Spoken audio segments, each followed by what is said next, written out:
Seja muito bem-vindo ao espaço que mostra o empreendedor que se desdobra em duas atividades. Está começando agora o Empreender em Dose Dupla. Hoje quem me acompanha é a especialista Ana Rodrigues, ela é mentora de lideranças femininas do Sebrae Nacional. Também vamos conhecer a empreendedora Estela Sorage. Além de ser uma especialista em marketing digital, Estela também é apaixonada pela confeitaria. Vamos conferir como ela equilibra duas profissões?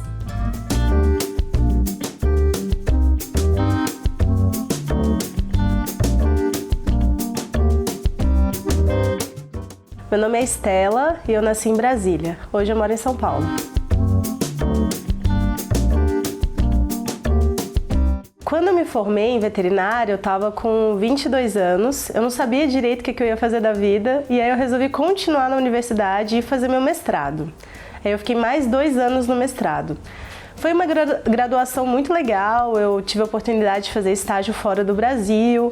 Só que quando eu voltei, eu percebi que o sonho que eu tinha na profissão não ia ser tão fácil quanto parecia. O sonho que eu criei na minha cabeça depois de fazer os estágios fora.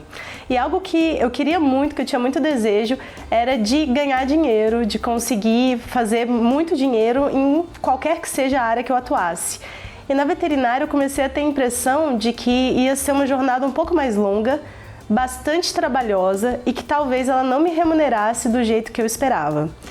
Então eu vi ali uma oportunidade, o marketing digital estava começando, os negócios estavam começando a migrar para a internet e eu pensei que talvez ali tivesse a minha oportunidade de fazer uma mudança bastante drástica, inclusive, para uma outra área, porque eu acreditava que no marketing digital eu ia conseguir ter uma qualidade de vida um pouco melhor, trabalhar um pouco menos, trabalhar de casa, fazer meus horários e empreender com o retorno que eu esperava ganhar, mais do que na veterinária.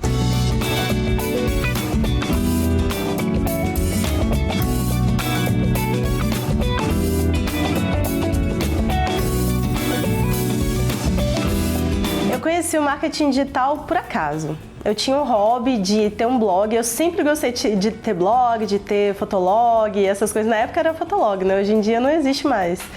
E eu gostava de editar fotos, de publicar, de criar sites. Eu tinha um blog para cada coisa na minha vida. Se eu começar um novo projeto, eu criava o blog do projeto. E um dos blogs deu muito certo, que foi um blog que eu comecei a fazer sobre casamento. Eu fiquei noiva no meio do meu mestrado e eu decidi compartilhar minha jornada como noiva nesse blog que era totalmente da minha cidade, era bem nichado e bem da região.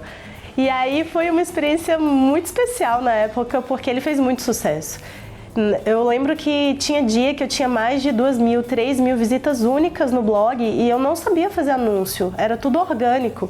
Então muitas noivas da cidade começaram a acompanhar, eu saía na rua e o pessoal me reconhecia e foi muito sem querer, eu não tinha a menor pretensão de ser famosa, ainda mais nessa área.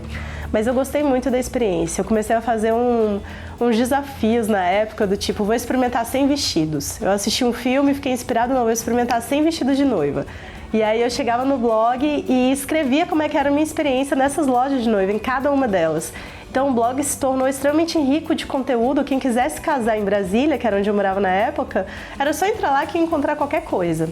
E quando eu percebi que tinha tantas noivas tão felizes, tão agradecidas pelos conteúdos que eu estava gerando, porque eu estava realmente fazendo alguma diferença para elas ali nos preparativos, eu percebi também que se eu criasse qualquer produto, se eu disponibilizasse algo, elas quereriam comprar. Não só pelo produto, que é muito interessante, mas também pelo sentimento de gratidão, de poder retribuir de alguma forma tudo aquilo que elas estavam recebendo ali no blog. E aí eu comecei a criar uma loja online. Eu terminei o mestrado, eu percebi que eu não queria seguir na veterinária e eu criei uma loja online, um e-commerce de produtos de casamento.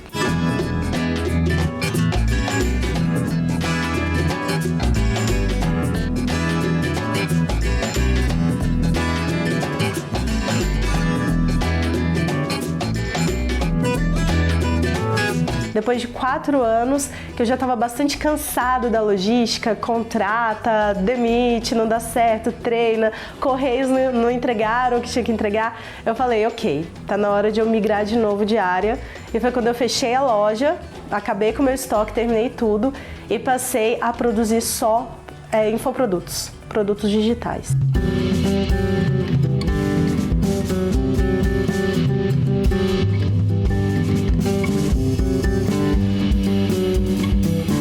a partir daí foi uma jornada de entrar em ação mesmo e fazer o que era necessário, e nem tudo que eu fiz deu certo.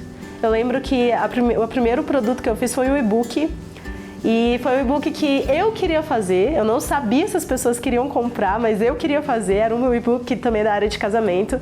E eu lembro que quando eu abri as inscrições, disponibilizei o e-book, estava na maior expectativa, eu vendi 7 unidades. E eu fiquei tão frustrada, e ele custava baratinho. Fiquei tão frustrada que eu cancelei o produto e devolvi o dinheiro. Devolvi o dinheiro para todo mundo, porque assim, eu entrei numa, não vou conseguir, isso aqui não dá certo, não é para mim. Mas depois que passou essa fase do não vai dar certo, eu persisti, fiz um outro e-book que também não deu certo. E aí eu fiz o meu terceiro produto. E esse sim deu muito certo. Que foi um curso online mesmo, não foi um e-book, foi um curso online. E esse eu fiz tudo direitinho, exatamente como as pessoas estavam dizendo que estavam fazendo, né? Faz um vídeo assim, divulga assim, procura saber o que as pessoas querem comprar, ao invés de ficar querendo empurrar ou vender o que você quer vender, faz uma pesquisa, tenta ver o que elas querem. E foi tão especial esse produto porque era um curso de cupcakes. E cupcakes, né, bolinhos que não são nem de origem do Brasil, é uma coisa meio importada dos Estados Unidos. Será que as pessoas iam querer aprender a fazer cupcakes? Só que eu fiz a minha pesquisa. Eu perguntei para várias pessoas que eu sabia que tinham interesse em aprender sobre confeitaria, e elas começaram a responder, e eu colocava perguntas subjetivas para elas digitarem, né, para sair ali o que estava no fundo do coração delas. E eu comecei a perceber que a palavra filho aparecia muito nessas respostas da pesquisa. E eu fui investigar isso. Por que filho? E muitas diziam que queriam aprender a fazer doces para poder ficar com o filho, para poder trabalhar de casa, ter uma renda a partir da cozinha da casa delas, enquanto elas viam o filho crescer, não precisar trabalhar fora. E quando eu percebi isso, eu criei um curso todo baseado nesse desejo, nessa vontade. E eu parei de vender cupcakes, eu parei de vender curso de cupcake. Eu passei a vender uma oportunidade de uma mãe com filho pequeno conseguir ter dinheiro, conseguir ter uma renda enquanto cuida do filho, sem precisar ficar longe dele. E nesse dia, quando a gente fez esse lançamento e fez esse produto, e era um curso online de aprenda a fazer cupcakes, mas totalmente nessa pegada, a gente vendeu 370 e poucos cursos, eu acho. Isso deu pra gente um faturamento de R$100 mil.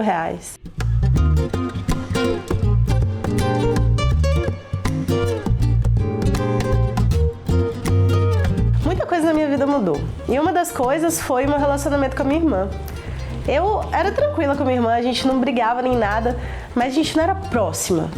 E à medida que eu fui me aproximando dela, a partir desses cursos, desses treinamentos que eu fiz, algo que eu não esperava surgiu na minha vida, que foi a confeitaria. Por quê? Eu sempre estava olhando ao meu redor, procurando uma oportunidade de criar um curso online, algum conteúdo legal, e ela estava do meu lado o tempo inteiro, porque ela tinha um negócio de cupcakes. Ela estava nisso na época, há 5 anos talvez, há bastante tempo, talvez mais que isso. Ela já trabalhava, ela e a minha sobrinha, nesse negócio de cupcakes. E a minha sobrinha faturava muito. Como ela era muito experiente, ela começou aos 14 anos e nessa época ela estava com 18, 19, então tinha uns 5 anos mesmo. Tinha mês que ela faturava R$20 mil vendendo cupcake da cozinha da casa dela. Então tava ali o tempo inteiro. A minha irmã tinha um negócio perfeito, a minha sobrinha, né, as duas juntas tinham um negócio perfeito. E foi com a minha reaproximação com a minha família que eu ganhei de presente, além desse relacionamento muito melhor, um novo nicho para atuar, que foi a confeitaria. Eu de repente olhei pro lado e falei, e se a gente fizesse um curso de cupcakes? E assim começou essa nova ideia.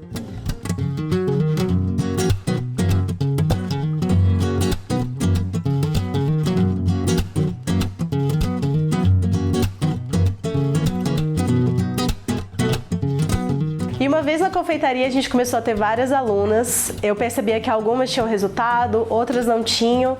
E aí chegou um momento que eu falei assim, quer saber? Eu tô vendendo aí um monte de cursos de confeitaria, mais de 20 mil alunos, e eu nunca fiz um bolo. Como que pode isso? Eu sei que os meus cursos são bons, eu confio muito no meu conteúdo, senão eu jamais venderia, mas eu não sei, não entendo nada da jornada. Eu acho que eu vou conseguir ajudar essa mulherada, esse pessoal, muito melhor se eu conseguir passar por esse passo a passo também. Eu vou fazer bolo. E aí eu comecei a caminhar aqui perto de casa, com isso na cabeça, não sabia como é que ia acontecer. E eu descobri que estava acontecendo uma feira, que na verdade a cada 15 dias tem uma feira com várias coisas aqui perto. Tem artesanato, tem bolos, tem pastel, uma feira clássica. E eu perguntei se tinha vaga para colocar uma tenda nessa feira. E eu lembro que isso aconteceu numa quarta-feira. E aí o rapaz falou assim, você consegue vir montar na quinta? E eu falei, claro. Você tem mercadoria? Eu tenho.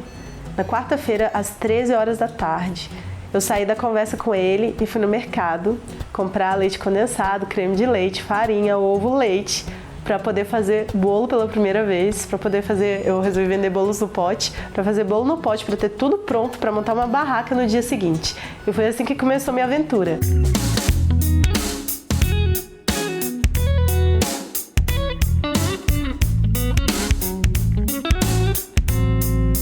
Foi aí que eu cheguei pro meu marido e falei assim, eu quero muito vender um curso meu ensinando confeitaria. Eu vou jogar todas essas estratégias de marketing lá. E aí ele olhou pra mim e falou assim, Stella, se você tivesse muito resultado na confeitaria, muito mesmo, assim, você ia aprender as melhores receitas, você ia vender o máximo que você conseguisse produzir, como é que seria pra você? E eu pensei, nossa, seria bem cansativo. Não consigo nem imaginar. E eu fui meio que me encolhendo assim com a sensação que o sucesso estava me trazendo. E aí ele falou, e se você ensinasse marketing digital para essas pessoas?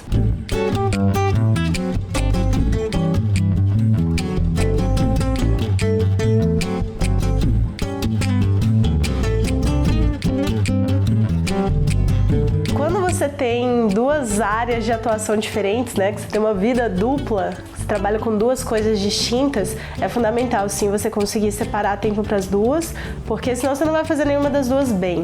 No meu caso, quando eu trabalhava com marketing digital e ainda fazia os doces para feira, o que eu gostava de fazer era, de manhã, por exemplo, eu cuido das coisas do marketing digital.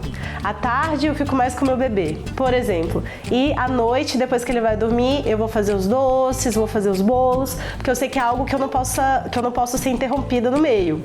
Então o bebê tá dormindo, tá tudo bem, eu posso pegar ali às 6, 7 horas da noite, que é quando ele dorme, e me dedicar para a confeitaria. Essa parte é muito importante e por vários motivos, né? Mas eu acredito que principalmente por dois motivos. O primeiro, pela sua paz mental. Se você não tem essa organização, você vai o tempo todo se sentir culpado.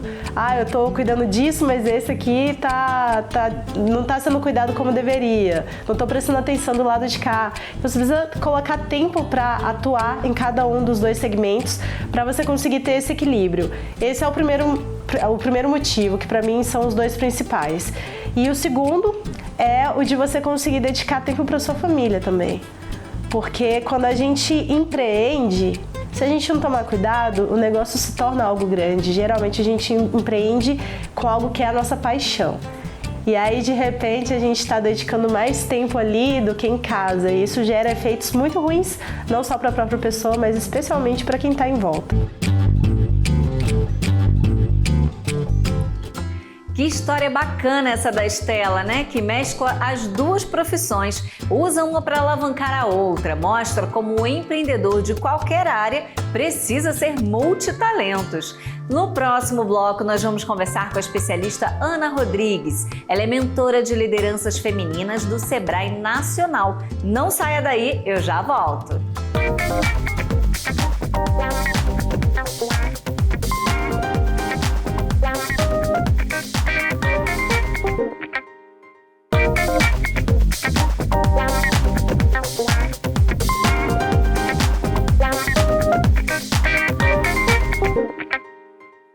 Estamos de volta com o programa Empreender em Dose Dupla. No bloco anterior, nós conhecemos a história da Stella Sorage, uma especialista em marketing digital apaixonada pela confeitaria. Agora nós vamos conversar com a especialista Ana Rodrigues, mentora de lideranças femininas do Sebrae Nacional. Tudo bem, Ana? Seja muito bem-vinda. Olá, Camila. Muito obrigada pelo convite. É um prazer estar com você aqui mais uma vez, né? Sim, é um prazer ter você mais uma vez aqui com a gente. Ana, qual é o principal motivo que leva as mulheres a empreender? Olha, antes até de responder a sua pergunta, que história inspiradora, né? Que jornada fantástica de aprendizado que ela trouxe para gente. E olha como, de uma certa forma, ela já respondeu essa pergunta, mostrando que o empreender, para a maioria das mulheres, ele vem muito com a necessidade, né? Ou a necessidade mesmo de uma transição de carreira, de uma mudança de profissão, como foi o caso dela, ou mesmo a necessidade de sobrevivência, de manutenção da casa, né? De gerar renda para a família. Então, esses são os dois principais motivos, sendo o segundo que eu falei, né, que é a geração de renda para a manutenção da família, o principal motivo hoje. Sim, e a Estela, né? História incrível dela, como você bem mencionou aí. Ela no início ela enfrentou muitas dificuldades, principalmente por falta de dinheiro. A conquista do capital inicial para a abertura de um negócio é uma dificuldade comum aí entre os empreendedores? Ainda é uma dificuldade grande para todo mundo que inicia no empreendedorismo, mas para as mulheres isso é ainda mais difícil, né? A gente, apesar de sermos adimplentes na história, né, de investimentos e tal, as mulheres são mais adimplentes que os homens na hora que buscam por crédito no mercado, mas o crédito nem sempre é tão simples para a mulher, nem sempre é tão disponível para a mulher. E, além de tudo, a gente paga mais juros. O dinheiro para nós é mais caro, cerca de 3,5% em média. A gente paga por juros mais altos na hora que a gente vai buscar dinheiro no mercado. E isso, assim, não se explica de uma forma muito lógica, sabe? Porque com todos esses históricos positivos, por que então a gente não consegue esse crédito de uma maneira mais fácil, né? E assim, são muitas as respostas. E uma das questões que mais se fala nesse aspecto é o fato das empresas geridas por mulheres, elas acabam por falir mais cedo, né, mais rápido do que as empresas gerenciadas por homens, até porque a mulher precisa exatamente se desdobrar, dar atenção para várias frentes, especialmente de família e trabalho, e isso faz com que ela abandone alguns aspectos importantes na hora da gestão do negócio. Mas ainda contudo, né, a gente ainda precisa desenvolver o máximo possível de políticas públicas que diminua essa diferença, né, que diminua esse distanciamento do acesso ao crédito. A gente precisa incentivar mulheres ao empreendedorismo da forma mais profissional possível. Afinal de contas, o empreender hoje, ele é uma grande ferramenta alavancadora da economia no nosso país, né? É verdade. E, Ana, quando a Estela buscava uma ideia de negócio, ela percebeu que um dos principais motivos que levam muitas mulheres a empreender, né, é o desejo de ter mais tempo para a família. Esse desejo, ele é comum entre as mulheres empreendedoras? Muito comum, Camila. É uma das dores que a gente mais escuta, é esse tempo para poder cuidar da sua casa, dos seus filhos. A gente vive hoje uma realidade onde não existe mais aquela pessoa que ficava no lar te ajudando a educar seus filhos, né? A empregada doméstica, ela hoje virou muito mais uma diarista, ela vai ali te dar um suporte, um apoio para cuidar da sua casa no dia, para lavar uma roupa, para passar, ou mesmo fazer uma arrumação, mas você já não tem mais aquele apoio que antigamente os nossos pais tinham, né, de ter uma pessoa ao longo de uma vida inteira te ajudando na educação dos filhos. Então, hoje a mulher se vê muito nessa jornada dupla de ter que cuidar dos seus filhos, da educação, de ter que cuidar da jornada da casa. Então, empreender dentro de casa facilita muitas coisas, né? Ajuda essa mulher exatamente a se dividir entre essas duas jornadas, que nenhuma das duas são simples, né? São fáceis e tomam tempo, tomam raciocínio, né? Enfim, é isso. E quais são as dificuldades mais frequentes que a mulher enfrenta no empreendedorismo, Ana? A gente falou até já de uma delas, que é exatamente o acesso ao crédito, né? A jornada dupla é outra grande dificuldade, porque mesmo trabalhando em casa, a sensação que fica para a família muitas vezes é que se a mulher está em casa, ela tem tempo sobrando. Então, essa mulher acaba sendo acessada muito mais vezes, ela acaba se desconcentrando muito mais vezes, né? Seja fazendo cupcake, seja fazendo uma consultoria, né? O tempo que ela está em casa é como se ela não estivesse ali trabalhando. Então, é preciso a gente entender esse olhar, né? Rever esse olhar para a mulher que trabalha em casa. E uma outra dificuldade também que é ganhar a autoconfiança, acreditar mais em si, apostar mais naquilo que você está desenvolvendo como propósito de negócio, como propósito de vida. E é muito difícil você acreditar no seu sonho quando todo mundo está apostando contra, né? Então você vai ouvir da família que, imagina, essa coisa de fazer bolo é bobagem, essa coisa de fazer bijuteria, essa coisa de fazer consultoria, você não vai ganhar dinheiro com isso, e empreender no digital não dá dinheiro. Então, assim, muita gente vai falar coisas para minar a sua autoconfiança. Então, trabalhar essa autoconfiança é muito importante. Hoje já somos cerca de 24 milhões de mulheres empreendendo no nosso país, e isso só é possível porque cada uma dessas mulheres trabalhou a sua autoconsciência, trabalhou o seu autoconhecimento e apostou em si mesma, acreditou que era possível.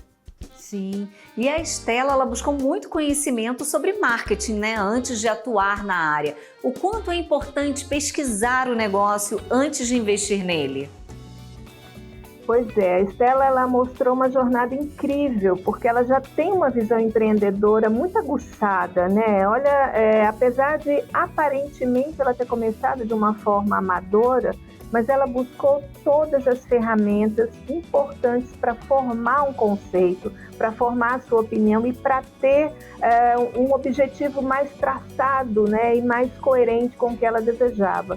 Então, tudo que a gente for fazer, né, do ponto de vista de negócio, a gente precisa sim ter esse cuidado de pesquisar o mercado. Se você acha que não tem condição de fazer isso sozinha, procurar um suporte, um apoio, né, que além do Sebrae, que é maravilhoso, existem várias outras redes de mulheres empreendedoras que podem te ajudar nessa jornada, né? Mas tem muito apoio, buscar suporte é extremamente importante. Não coloque o seu rico dinheirinho em algo que você não tem certeza do retorno, que você não construiu uma jornada de negócio. Então, buscar conhecimento é importante e imprescindível. Sim, ótima dica essa, Ana. Muito importante mesmo que você falou. E a Estela, ela também conta que lançou vários produtos, né, que não deram ali certo. Como reverter o sentimento de fracasso em força para continuar insistindo? Olha, eu poderia te dizer aqui, te dar exemplo de vários empreendedores e empreendedoras que ao longo da vida fracassaram antes de ser sucesso, né? Então, vamos começar aqui usando um exemplo muito simples, como a própria receita de bolo da Estela. Às vezes a gente vai fazer algo pela primeira vez e não dá certo. O bolo sai solado, o recheio não ficou bom, mas a gente não pode desistir na primeira vez, né? A primeira vez vai ficar ruim, vou tentar de novo, porque acho que eu fiz com uma xícara de farinha de trigo a mais, eu coloquei um pouco mais de açúcar, eu vou rever essa receita. A mesma coisa na vida empreendedora. A gente não pode desistir porque não existe uma receita que garanta que da primeira vez aquilo já vai sair na frente. Muita gente tem a sorte, não é nem a sorte, mas assim, tem o resultado do trabalho de maneira imediata.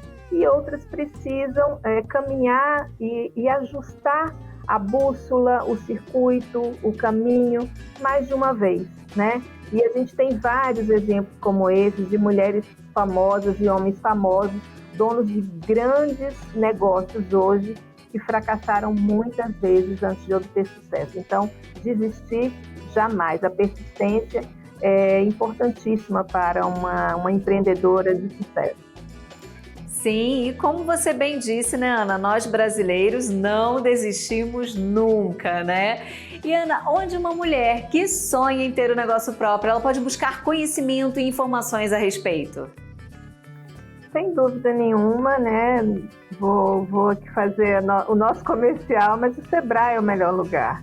Chegando em qualquer agência do Sebrae, você vai receber uma orientação empreendedora, desde tirar o seu CNPJ, a fazer o seu plano de negócios, né, que é exatamente entender o passo a passo de como o seu negócio deve ser construído, formação de preço.